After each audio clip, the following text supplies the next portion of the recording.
estar resolvendo isso. Torço para isso, meu deputado. Muito bem, bom dia. Eu queria saudar aqui o nosso deputado Newton Tato, agradecer a ele pela iniciativa, saudar também os demais deputados presentes, deputada Ângela Amin. Eu gostaria de saudar também o nosso presidente da comissão, deputado Aliel Machado, todos os demais parlamentares presentes aqui, saudar os meus colegas das diversas entidades aqui presentes e agradecer pelas falas bastante claras, contundentes e devido a esse momento extremamente difícil pelo qual atravessamos. Gostaria também de saudar a todos aqueles que estão acompanhando remotamente essa audiência. Bom, eu não poderia deixar de dizer que as universidades federais, nos últimos 5 anos, vêm sofrendo um corte dramático em seus orçamentos.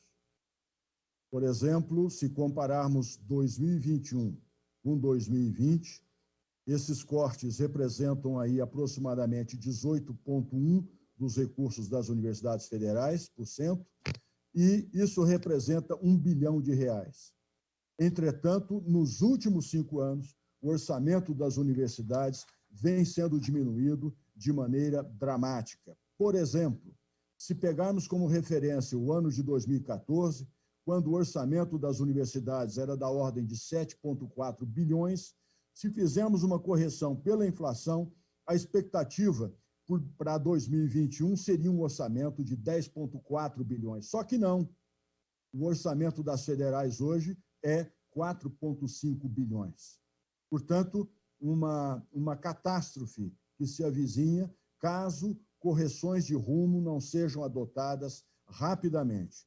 E soma-se a isso esse quase que apagão da ciência e tecnologia brasileira, e havia uma expectativa de todos nós com relação à recomposição dos recursos do IFNDCT, especialmente garantindo ainda em 2021 a liberação adequada, com gerenciamento adequado pelo Conselho Diretor do FNDCT, desses um pouco mais de 5 bilhões de reais, o que daria um alívio ao sistema brasileiro de ciência e tecnologia. Portanto, essas duas coisas somadas criam uma situação absolutamente de dificuldade e comprometendo seriamente o futuro do país. Eu, até há pouco tempo, fiz parte do Conselho Deliberativo do CNPq e acompanhava com muita ansiedade o quadro lamentável do fato do CNPq não ter recursos para o fomento. Então, foi dito aqui, o CNPq praticamente resumiu-se à concessão de bolsas. Isso não é adequado para uma agência com o histórico e com a tradição e com a vocação do CNPq.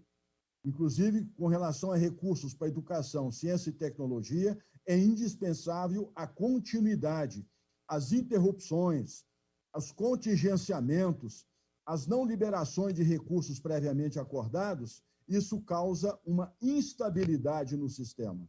Não é assim que nós formaremos as novas gerações de professores, de pesquisadores, de toda essa comunidade que contribui para a ciência, para a tecnologia e para a inovação no Brasil, inclusive para os novos quadros que estão nas universidades.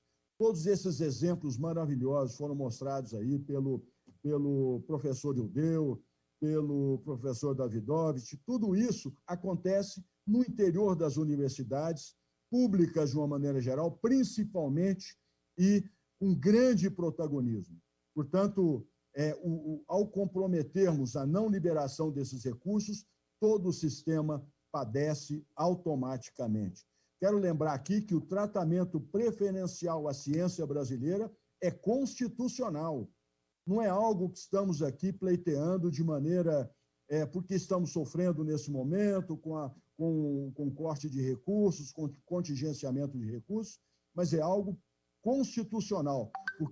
Portanto, essa audiência aqui, deputado Nilo, é uma audiência que está preocupada com a obediência a dispositivos constitucionais que devem garantir a sobrevivência adequada da ciência brasileira. As consequências disso foram mencionadas por vários que me antecederam aqui.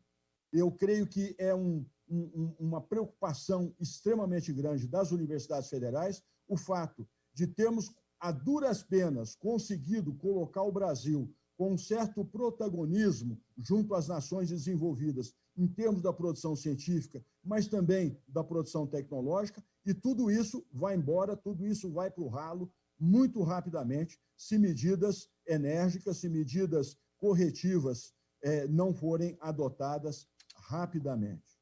Então, a Andifes, desde 2020, vem trabalhando com todos vocês, com todas essas entidades já mencionadas aqui, para garantir os recursos para o FNDCT.